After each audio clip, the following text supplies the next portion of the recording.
When buying or selling your home, call Leo Bato. He has years of experience in real estate, showing honesty and integrity in every transaction. He's a person you can definitely trust.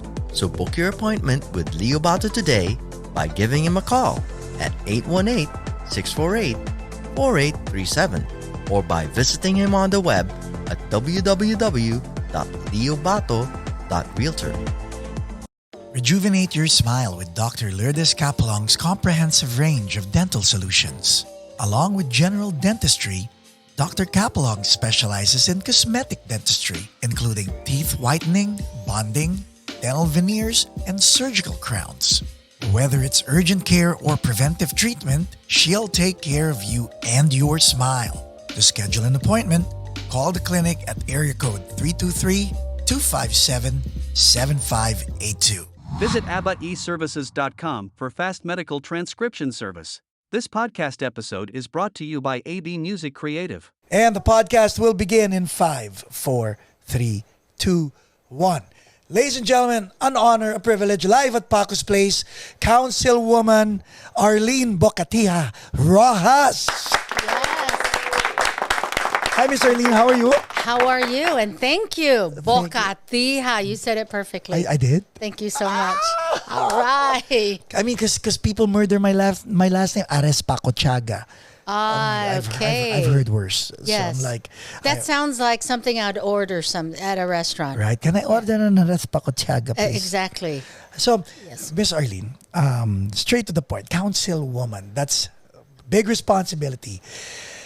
What do you do during the day? Is that the day job? Is there something else? Once you're councilwoman, is that like a retirement kind of thing? Or what? Yeah, I wish it was a council. I wish it was a retirement thing. But no, I have a day job. And a lot of us do. A lot of city council and mayors, we do have day jobs. Even mayors? Yes, or they're retired, So being a councilwoman, you are tending to your community. So that's 24/7. Okay. But actually what I do during the day for 10 hours a day is I am an active police officer for the city of Los Angeles. So I am in uniform. I wake up early in the morning. I call it 0 dark 30. Whoa. Because everybody is still asleep. I get up, I drive to work and get in a uniform, and then I'm out there and I am protecting and serving the community. So that's what I do on my other 24-hour job. 0 Yes. dark 30. I'm like going right now. It's 20. Yes. Oh my God. So 0 dark 30. That's You're where I'm the only one that's out there, and we call that the hour where all the good people are asleep. Yes.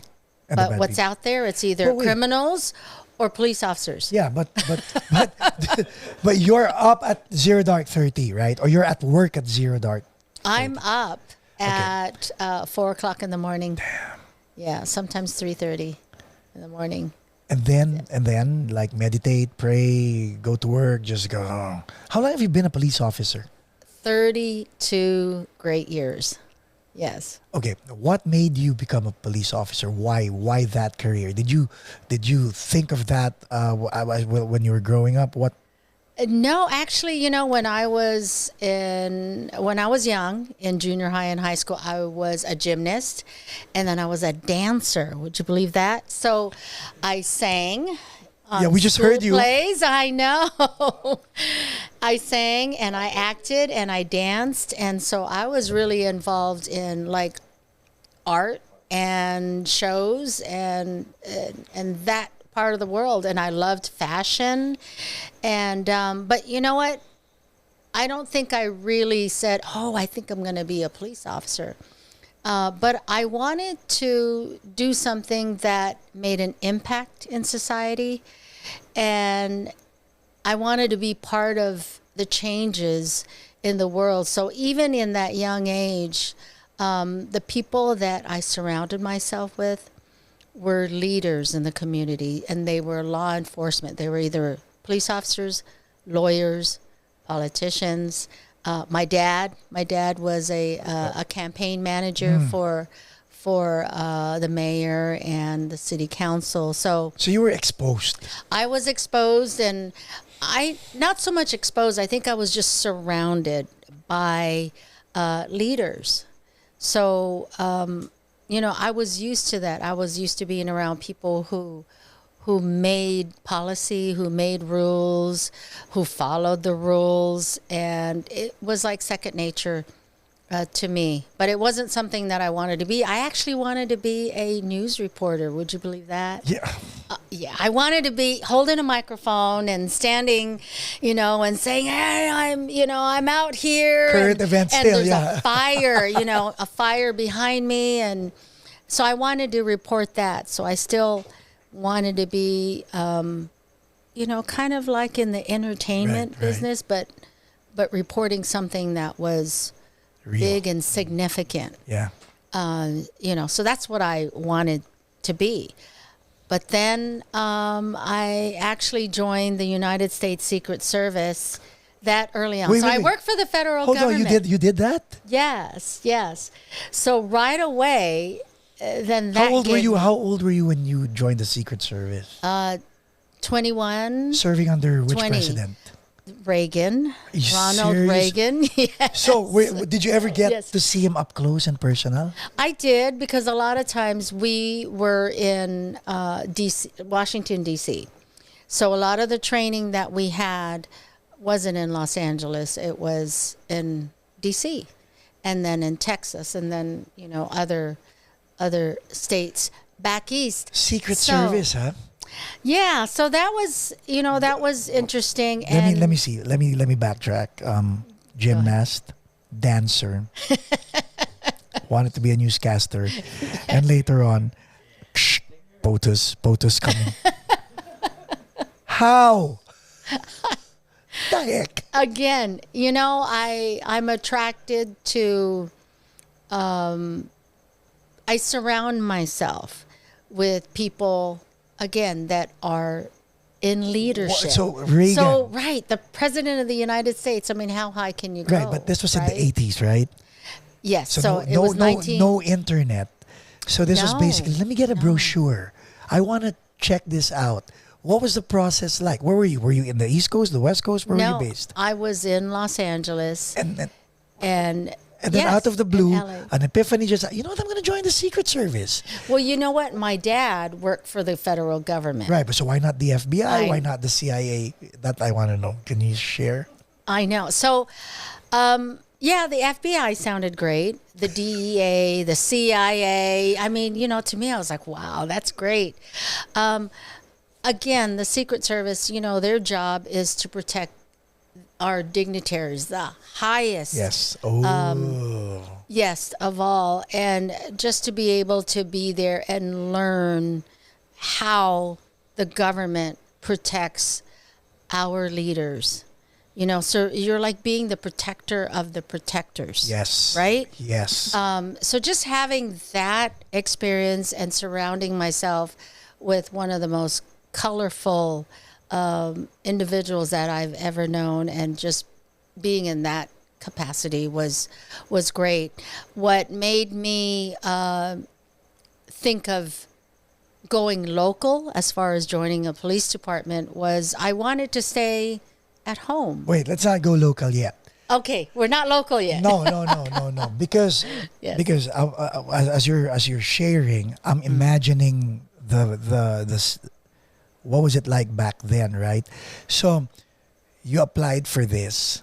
Was it predominantly male or a mix of male and female?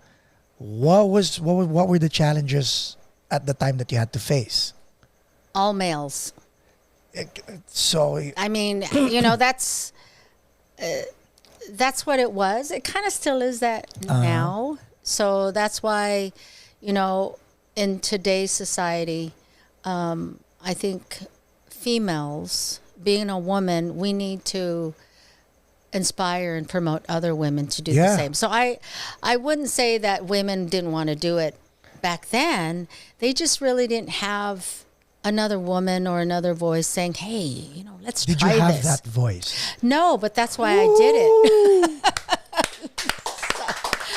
It's kind of, I'm that kind of person where, if nobody's doing it, I'm going to do it. I'm going to go, Which explains. A lot of newscasters, I don't want to do that. Maybe I'll just go here because no one's doing it. I might just do this. Yeah, let's try this. Yes. What'd your parents say?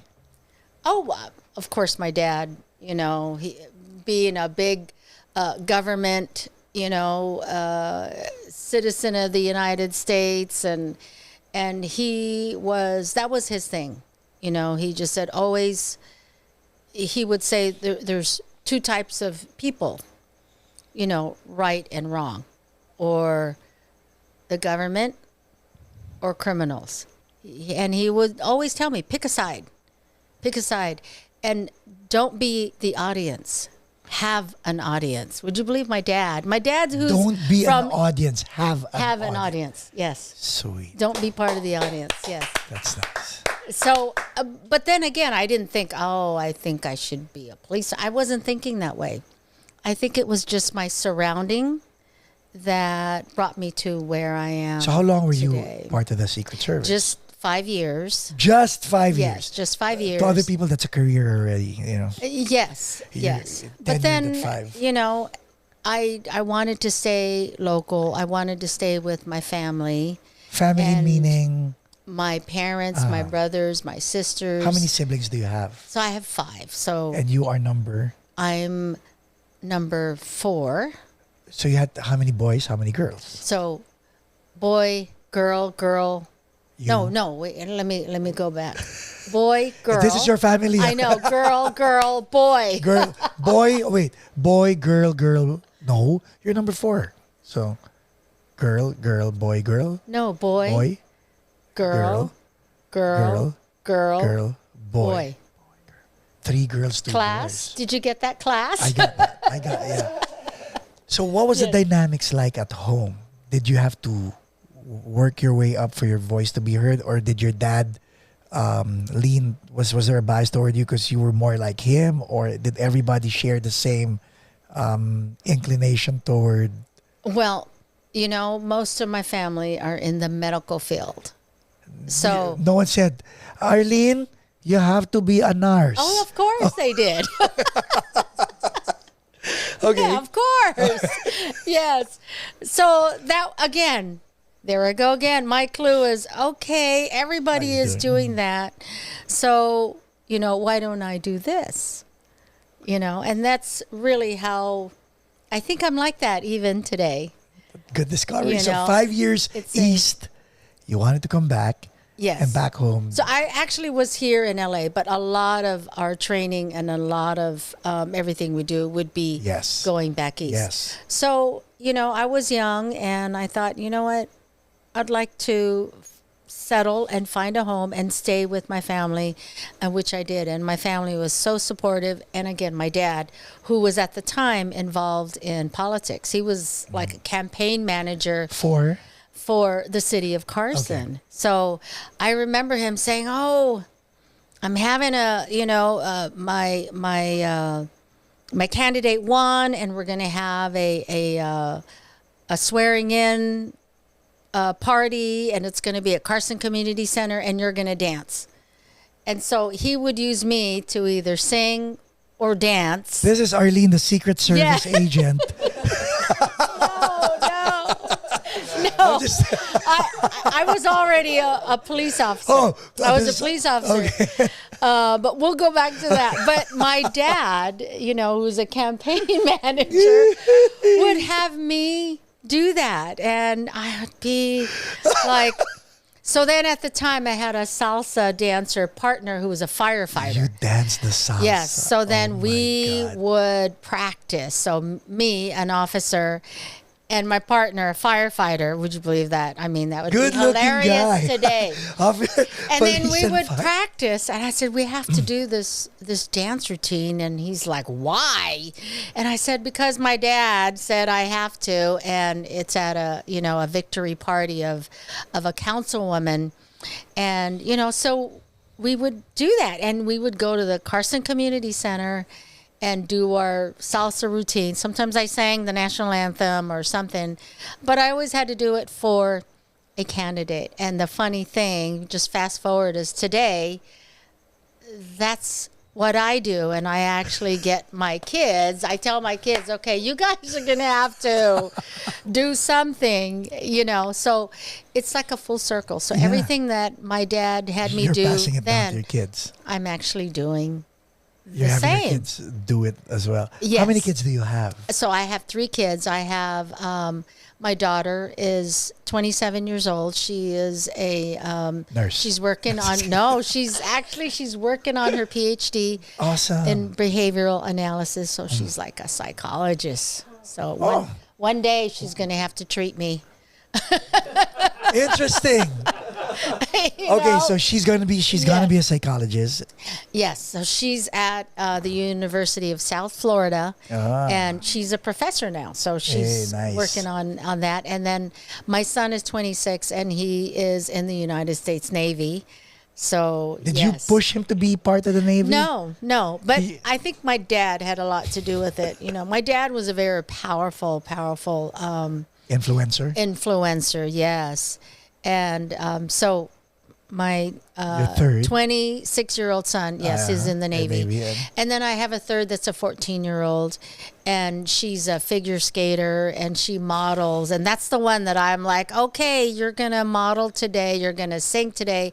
She sang Lupang Hinarang at one of our... Yes, exactly. So she did that. I think she was like 12 years old. So... she's like, Mom, why do I have to do this? I was like, because I had to do it for my dad. So now it's your turn. Okay, so that's that. So police officer, when you wanted to join the force, no pun intended, did anybody force you?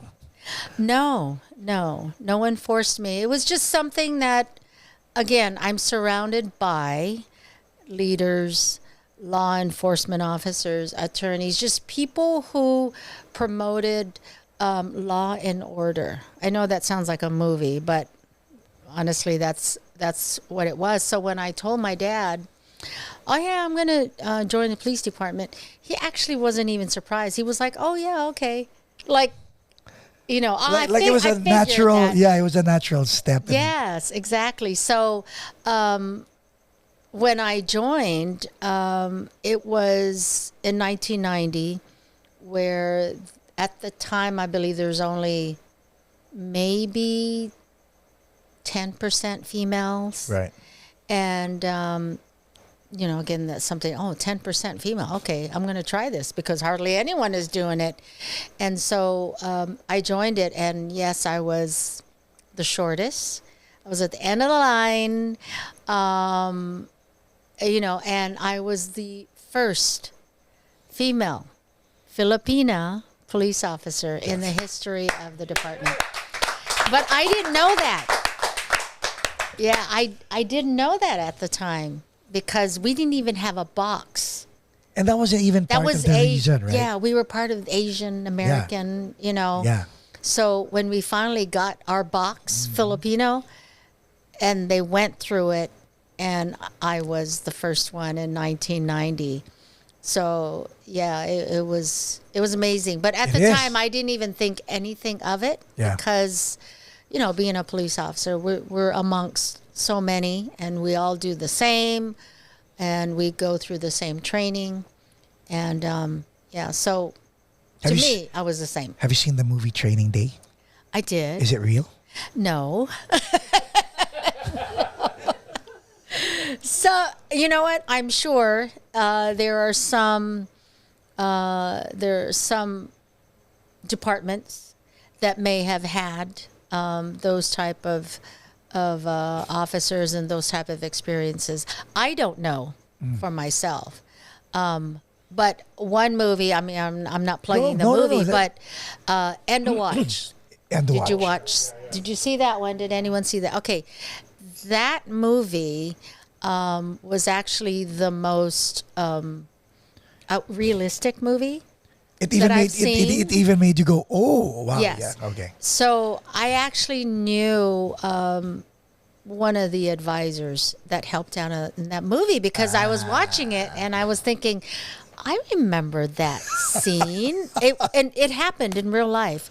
So in that movie, End to Watch, they chose some incidents that really happened in real life, and they put it all together and made it to where these couple of officers experience it themselves. But really, it was in a span of probably 20 years. Condensed. Yes, but a lot of it looked familiar to me. This episode is brought to you by Leo Bato and Associates, ang realtor na patok. Because they were real incidents. Are the days exciting all the time as a police officer? I think so, and I wouldn't say so much exciting, but you never know what your day will be. You Like don't when they say if you're a police officer, a firefighter, a soldier, one foot's already in the grave. Oh yeah, yes. My chances of being shot and killed are much greater than anyone else. As soon as I put that uniform on and I step out and I'm being seen in the public, You're a target. I'm a target, and I came on in the 90s, so in 1992 during the Rodney King riots, and then in 94 was when it really took off. We were all targets at that time, and I was a brand new police officer then. So seeing that and experiencing that, negative, positive, I always think about, okay, what can I take out of this negative experience? And that event during the Rodney King riots was something that I said, you know what? I'm proud to be a police officer, because not all cops are bad, even though we hear that. But it gave us all a perspective and how to look at racism, and it taught us how to avoid having that happen again. So every bad experience is learning experience, and it makes you a better person. Right. Like you mentioned that, like racism, like racial profiling and all those things. My cousin was a detective in the LA, was it LAPD? Ambrosio, last name. I think San Diego or somewhere there. But he moved, and he said when he did the South Central at the time, and I go, why there? Because it's the quickest path to being a detective. Yes. And he goes, when you're there, you're obligated, as you approach a vehicle, you're obligated to actually put your hand by your holster right away. Yes. He's Filipino, and I'm like, isn't that offensive? And he's like, it has nothing to do with the person, it's just the neighborhood. But Yes. I don't understand. Maybe you can elaborate on when like if you're in Santa Monica, you can knock on the door, you say, hey, excuse me, good morning. When you're in Watts, you can't do that. Yes. Well, I worked in South Central LA as well. So the attitude there is different than where I work now, which is West LA, which is the West Side, Beverly Hills area, beautiful area. However, you can't be complacent. There you go. It really doesn't matter whether Anywhere it's- you are, right? Right. So you always have to go back to your training, because you always want to be prepared. So even if you're in a nice area and it looks beautiful, the grass is green, and there's no, it doesn't look like it's a bad area, it's not known to be in the gangs, you still want to approach and have that attitude that, something could happen, the danger could be there. And with police officers, we have this intuition where if you approach a situation and you feel the hairs in the back of your head, in the back of your neck come up, then you need to be always ready. With me as a police officer, and I think most police officers as well, when they're out, when they put on that uniform, we know, like you said, you have one foot in the Yeah. grave. We know what the dangers are of just being an officer. So you always have to be ready. And nowadays, we know that it really doesn't matter if it's a nice area or not. Right. Things happen. And they happen quick. They happen quick, and they do happen in the nice areas. So you can't judge it that way. And the pandemic really,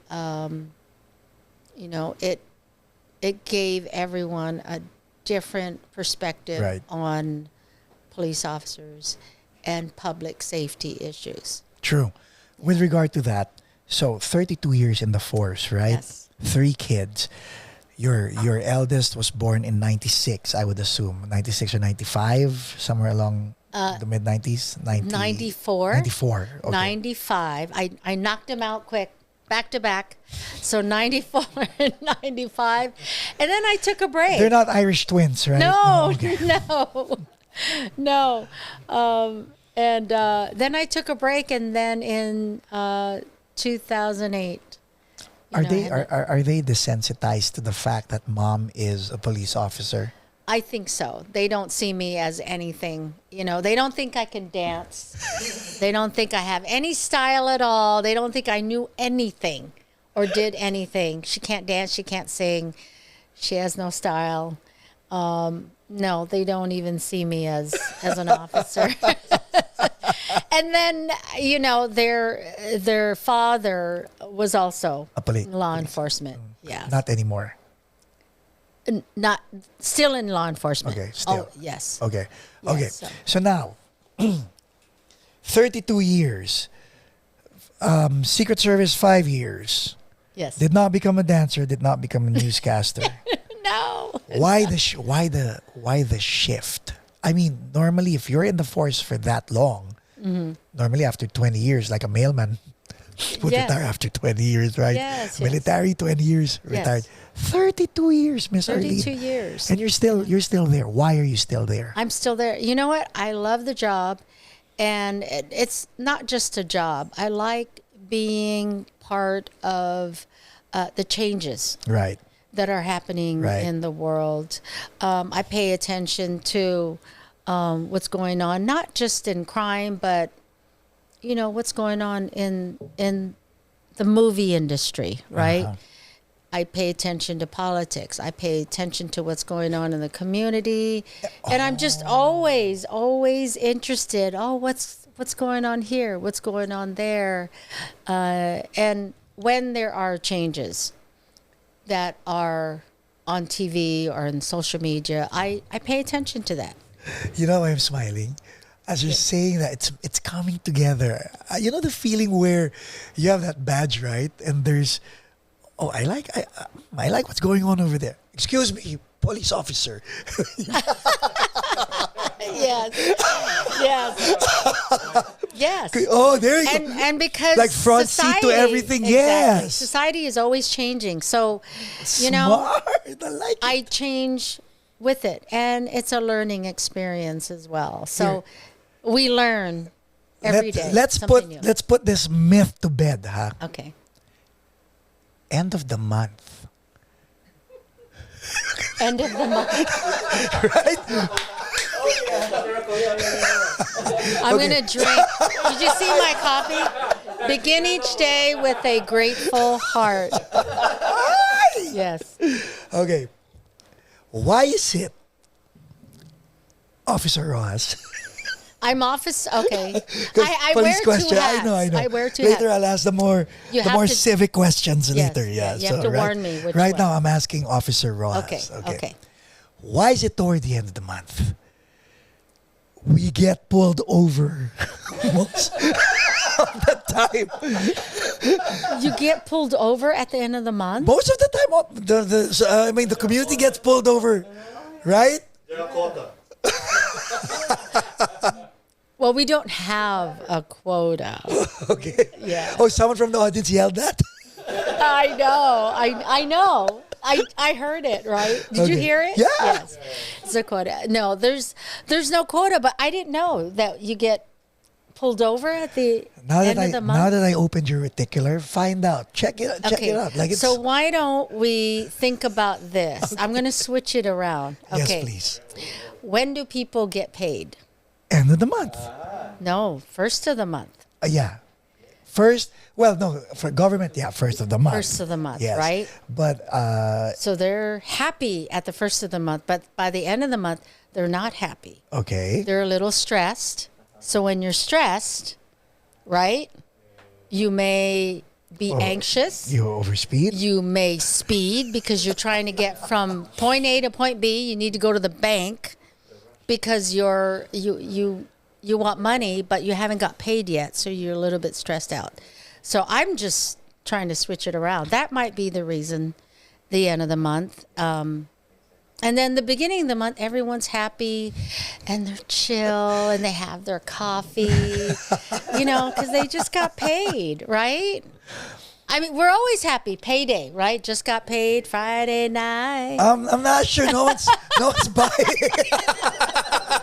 I don't know. Okay. Yeah, but there are seasons. There are seasons with crime. I will tell you that, right? With crime. In the summer, it gets hot. Oh. And people leave their windows open. Yeah, burglary. Right? Yes. And their doors open and the windows roll down. So you'll get your car broken into, your house broken into. Another season that everyone needs to know. During the holidays, what do you have in your home? Gifts. Even You in the buy car. things. Even in your Yes. car. Yeah. Yeah, so please don't do that. Don't. It was so Don't fun. leave. It was so funny because there was this place in North Hollywood. It closed down, Tokyo Delve. So it's a nice sushi place. You like sushi, Oh, right? yes, I So love this place that's no longer there, they have two sets of customers. So you go in at 7:00, and then they kick you out at 10. Okay. Then they clean the place. Then you go in at 11. Then they kick you out at 2. Okay. So everybody falls in line for the first batch. You go in, it's a long table. They serve you set A, set B, and your sake, right? So waiters are dancing, eat your sushi at the same time, drink your sake. Guess what? You're going out Tokyo Delve on Lancashire, and out there police cars are there. Oh yeah. Well, wait. That's cherry picking. We call that cherry picking.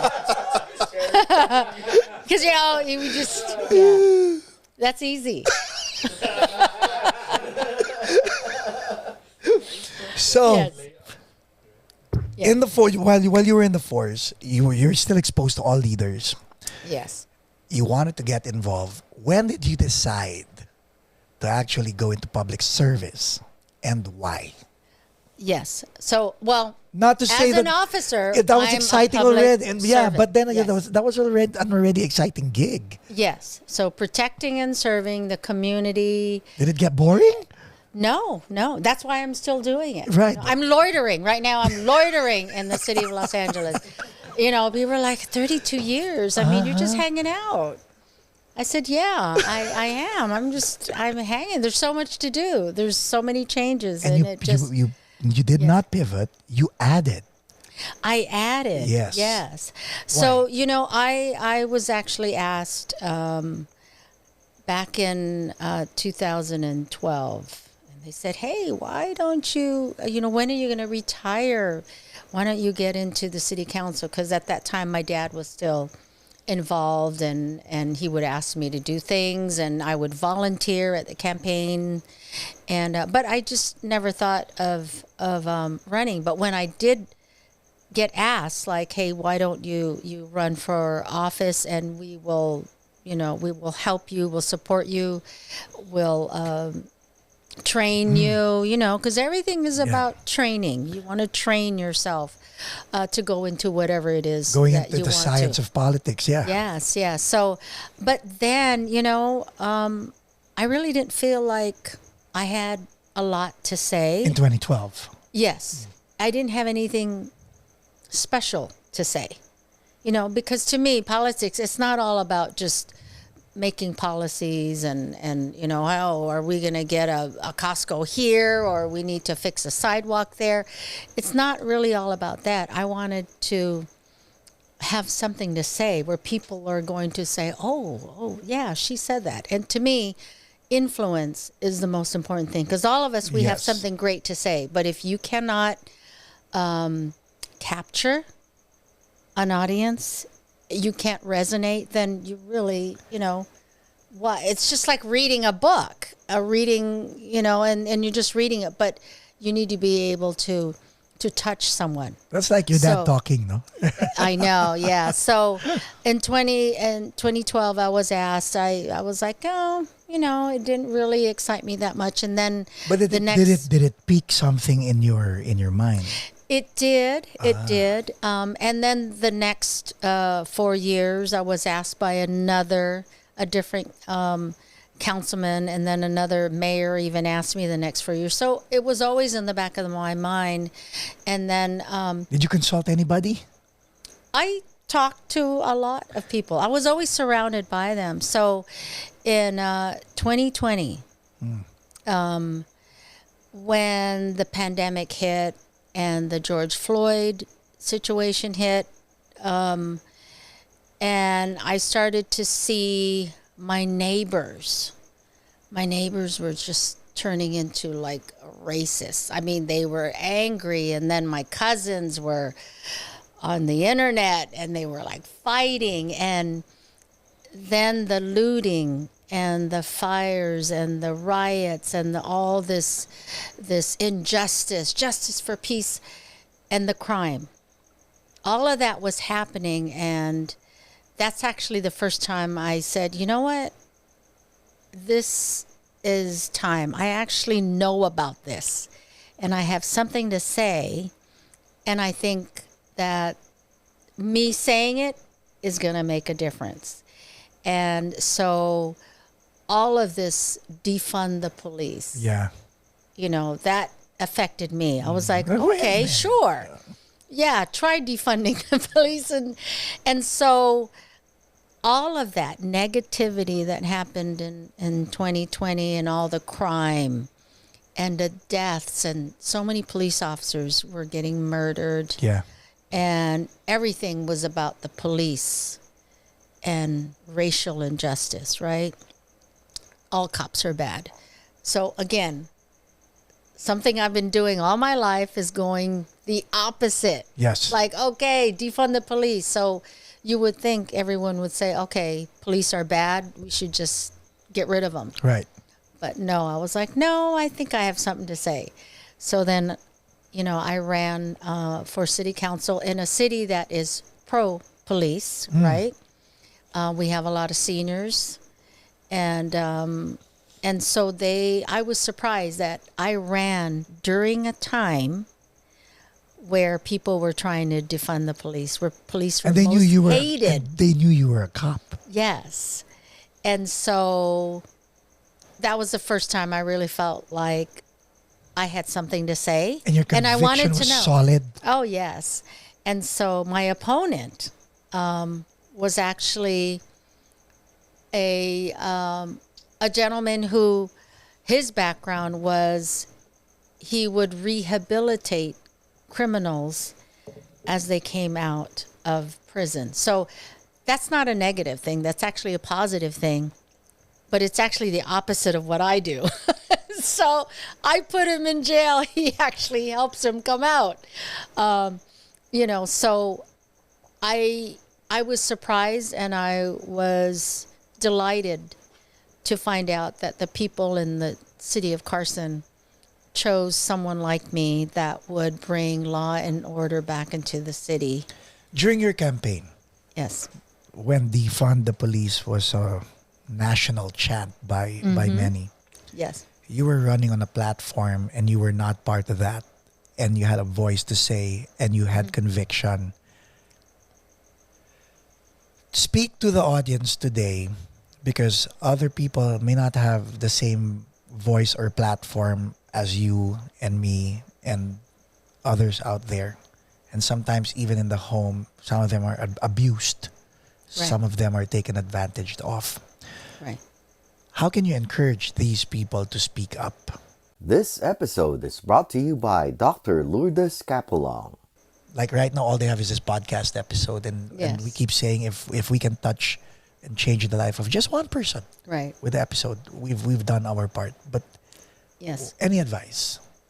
Yes. Well, one of the things that I do as a councilwoman is I try to do things. I have town hall meetings. I have training, and I get together with the sheriff's department and with other law enforcement officers and resources. I put them together with the community because I think it's important to bridge the gap, to bridge the relationship between the community and police. So a lot of times when people say, you know, all cops are bad, I hate cops, defund the police, it's mostly because they've never met one and they never spoke to one. And now they're being bombarded with negative images. And yes, so it's impressions all of- negative. So when I put these town hall meetings together and I have myself as a councilwoman, I don't say, hi, I'm a police officer. They see me as a councilwoman. Yes. But then I have the sheriffs next to me, and I allow the community and the audience to ask these sheriff. sheriffs anything they want and speak to them one-on-one in a more intimate environment and talk about their issues.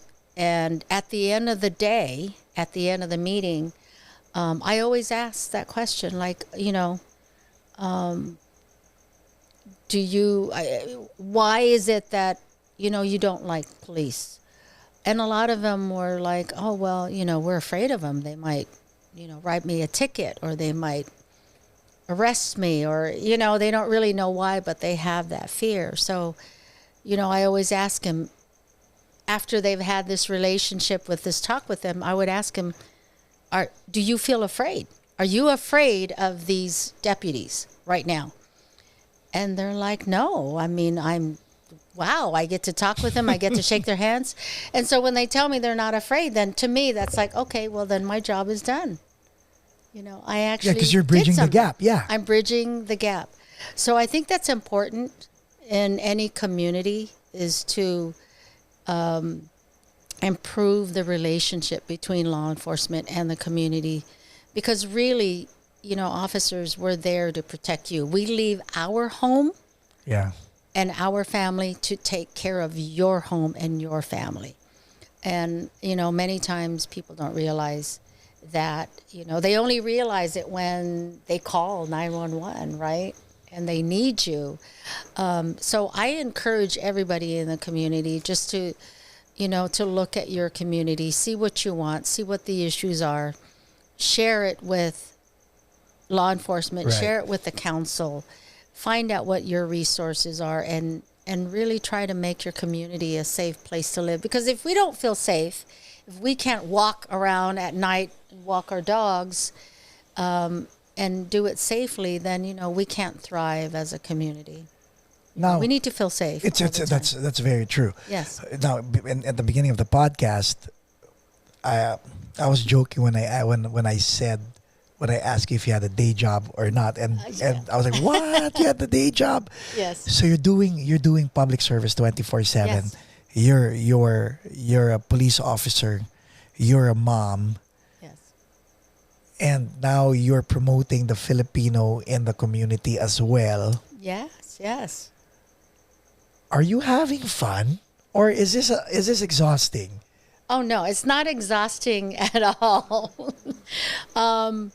Promoting the Filipino community is something it's necessary. And I thank you, by the way. Yes. Thank you for Yes. doing this.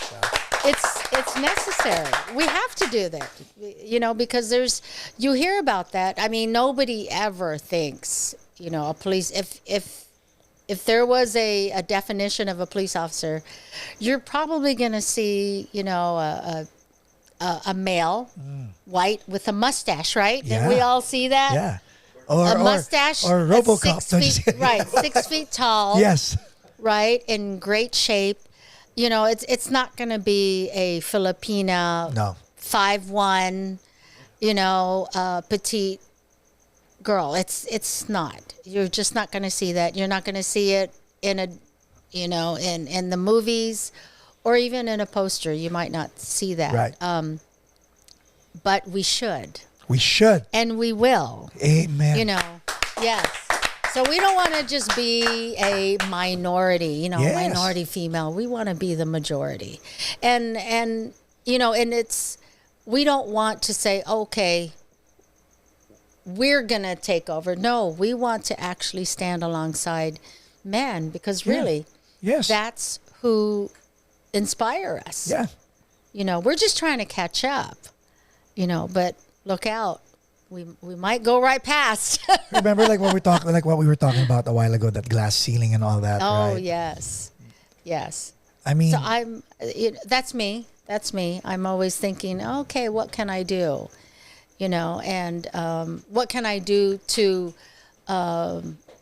be relevant, right? And then just grow along with society. What's up? But my question is, what else will you do? I know. Because councilwoman, what's next?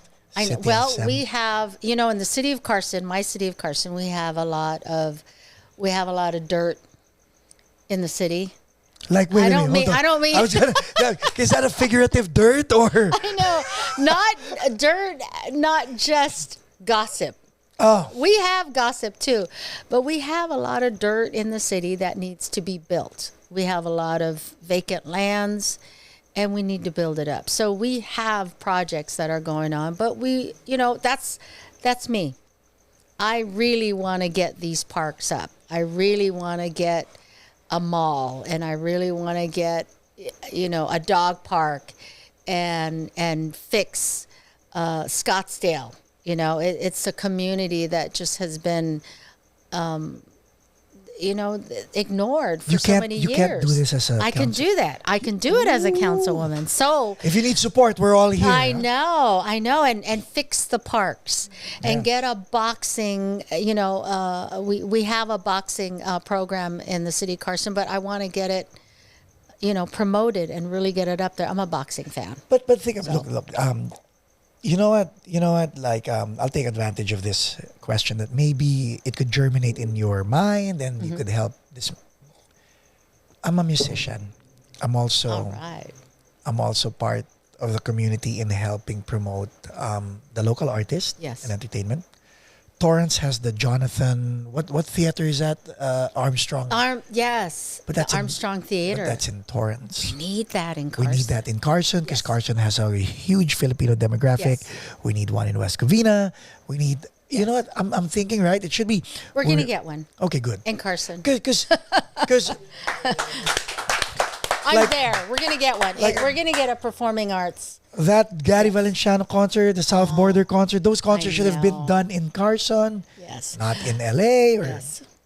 So you bring up that I wear these hats. I'm a police officer. I'm a city councilwoman, right? And as a police officer, I serve and protect the city in a different way, and then as a councilwoman, I serve and protect like my neighbors. Yeah. Yeah. So I'm not necessarily talking about crime, but I'm talking about the trees and the sidewalks, Yes. and let's get a mall and let's get a brand new stadium at Carson High School. That's what I'm talking about. But then I still go back to when I was young and, being a dancer and a singer. So all my events that I have, there's always a DJ, there's always a singer, there's always a dance floor.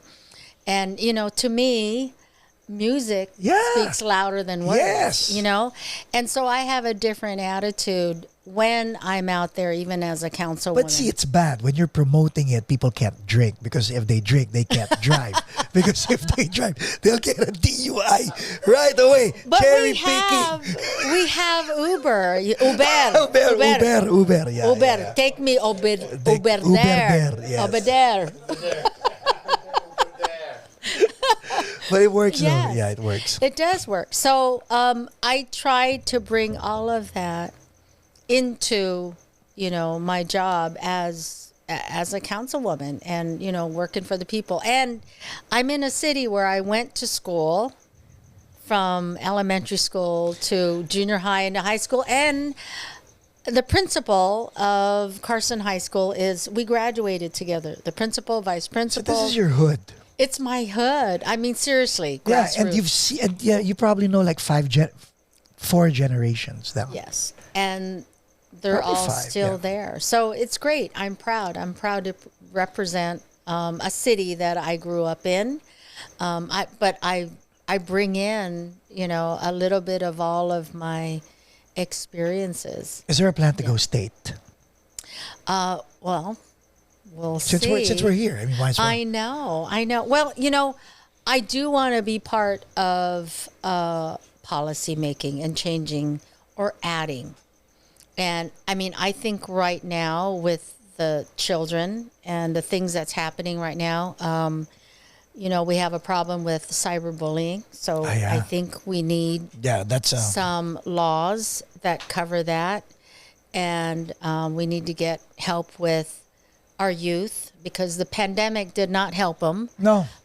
It locked them up and Sterilize them. Their it mind. did. And, Yeah. just like pets, if you keep them in the house, what happens when you open the door? They run out. yeah. They want to go wild and be free. Are you a pet person? So I am. I have a Frenchie named Ozzy. He serves no purpose other than to look great. He's not a guard dog, not a hunter, not a sport dog. He just looks good. For display only. A display only. I love it. He's usually with me. Yes, he's usually with me. But So going Yes. back to politics, this is Okay. it bit you, no? Politics bit you. You're in it full 100%. I'm in it, and I do want to add some laws. I think that with this fentanyl, Yeah. okay, you've Oh all my heard God, about yes. what's going on. The daughter of my friend got addicted, almost died. It's I've seen her since she was a baby, and Yes. So I have a 14-year-old girl who is just beautiful and talented, but she is 14, and there's a lot of peer pressure out Yes. there, and a lot of the young the young kids out there. I mean, they're not. They're just trying to fit in, and they're just trying to be part of what's going on. Whatever is trending, and with this vaping and Oh my God, fentanyl yeah. and cyberbullying, all of these new, I mean, they're not really new, but they are new. They're up, they're in the news. they're amplified. It's amplified, yes. And so we need to help that. We need to educate each other, first of all. So to me, I think with this fentanyl, and that it's out there and it's killing a lot of kids and yeah. others. To me, I think in the state of California, we need to make that where anyone who is caught selling fentanyl, I mean, I think they should be charged with murder Right rather away. than just Yeah. possession. But Yes. of course, that doesn't happen at a city level. I'm just a councilwoman, but that happens in the state level, the federal level. I mean, that is something I think it's coming. Because again, it's necessary. I keep saying that word. There's certain things that are necessary. Could it be because the way you're speaking about fentanyl and all these things, cyberbullying and vaping, and I'm sensing that this is deja vu of 2020. Wherein, I have more to say, There you go. but this time on a it is. bigger platform. Is this motivation enough? And then, Yes.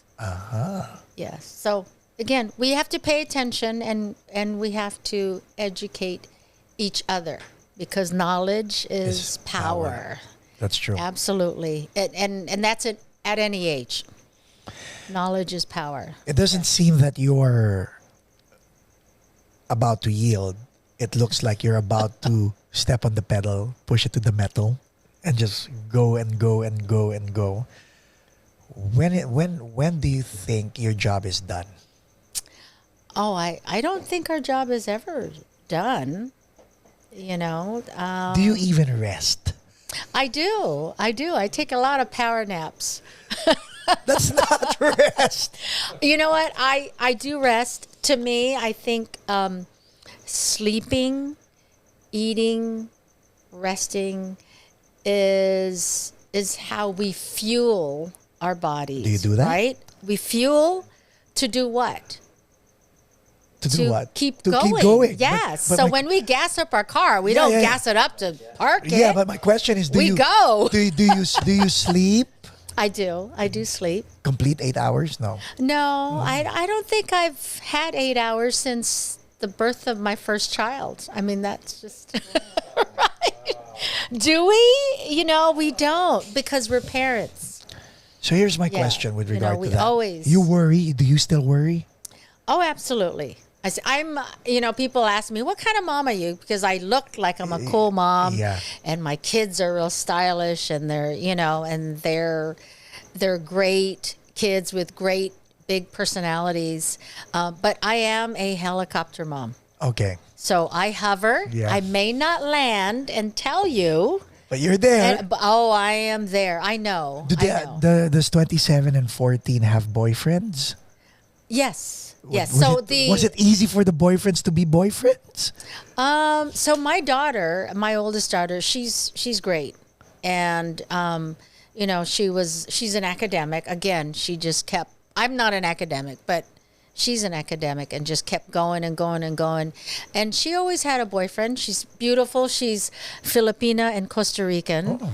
Yeah. Mestiza, So, yeah. mestiza. Yes. She looks nothing like me. Nothing. You are beautiful. You are beautiful. My question is: Are you the one of those stereotypical Filipino parents? Like, if there's someone visiting your daughter, you're there in front of them with a gun. I mean, cleaning the gun. No. I wasn't cleaning it. No, it was racked. I tap and rack. It's there. Yeah, Like, it's ready. Oh, have a seat. Have a seat. Look at the gun. Have a seat. No. Actually, I was the cool mom. I didn't. I judge people You right do? away. Of course, I do. That hair in the back. Yeah. Yes. So I trust my kids. Yes. And their choices that they make, and then also I want them to make choices Do on they, their do own. they have an open door relationship with you? They do, but again, a lot of times, you know, because of what I do, because I'm an officer and then a councilwoman, you know, they think that they need to have a certain, you know, like demeanor, Right. which is true. But do they you know. do they need to have a certain? No. I have a hypothetical. Yes. Like all of us here, right? Oh, 100,000. Oh yeah, You, 100,000 right views in Jesus' name. Yes, thank you. Okay, so is there because there's a lawyer client privilege, right? Yeah. Is there an officer friend not officer privilege? Well, there is. There's a lot of things I can't talk about. But if I say something that can incriminate me Oh, yeah. and you're an officer, Yes. are you supposed to arrest me? I am. So Yeah, there's I that. have handcuffs There's that in my car. in your car I left it there. on purpose. Yes. No, but is there that like you can't like let's say you guys are having a party, you guys are having Oh, some yes. drinks, and then someone say yeah he's a friend of blah, who happens to be on your wanted list. Yes. Is that radars up right away, or do you just let that glaze? No. I mean, the first thing I'm supposed to do as an officer is leave, right? And then you report it. Yes. But I can't be You can't be hanging out. Yes. Yes. Okay. Yes. Exactly. So it's a 20. You're like 7-Eleven. It's 24 hours. It doesn't stop. Right. It's not like when you go home, okay, tell me everything. What crime did you do? And Right. Right. Yeah. Are you talking about my ex-husband? How did you know? Because I have lawyer friends, and they're like, I go, is this lawyer-client privilege? Yeah. For now, okay, go. Yeah. For cops, there's none of that, right? It's like, you better watch what you say. We do, yes, and we have to be careful where we are, our surroundings, Right. Because we could put ourselves in a situation. Because as an officer, we represent a department. Yes. Yes. So even though we're not in uniform, but if people know who you are, we have to hold ourselves to a higher standard than Amen. others because we represent a department, and we are 24/7. Now, So I'm going to ask the councilwoman. So, councilwoman. okay, let me switch my hat. Okay. So, Councilwoman Rojas, Yes. Yes. are we going to see you run in state or maybe Congress Wow. in the near future? And if so, and you win, are you going to ignore this little podcast? Or are you going to feel at home coming I back? would love this podcast. I would promote it. Maybe I would have you follow Yeah, me. Maybe yes. you can be my. I'll be your Rara. Yes. You'd be part of my entourage. That would be nice. Yes. Is there anything you would like to share to inspire our listeners and viewers? Yes. So I'm wearing this. Okay. It's LAWPOA. It stands for Los Angeles Women's Police Association. Yes. So this is a women empowerment. So Nice. To all the ladies out there and the young women coming up in this world, we have to inspire each other and lead by example. So that's what I do. Again, I'm a Filipina. I'm short, right? Okay, I am not what you would, consider the typical, right? But that's okay because that is where we can rise. We rise above and say, hey, we're here. We could do it. It's in the heart, no? Oh, yes. Yes. It's in the heart. So to all the women out there, let's bring each other up and get out there and be part of the change you wish to see in the world. Right? And music speaks louder than words. Amen. Which is a song. Yeah. Music speaks louder than words. Ladies and gentlemen, Councilwoman and Officer Arleen Bocatija Rojas. Thank you.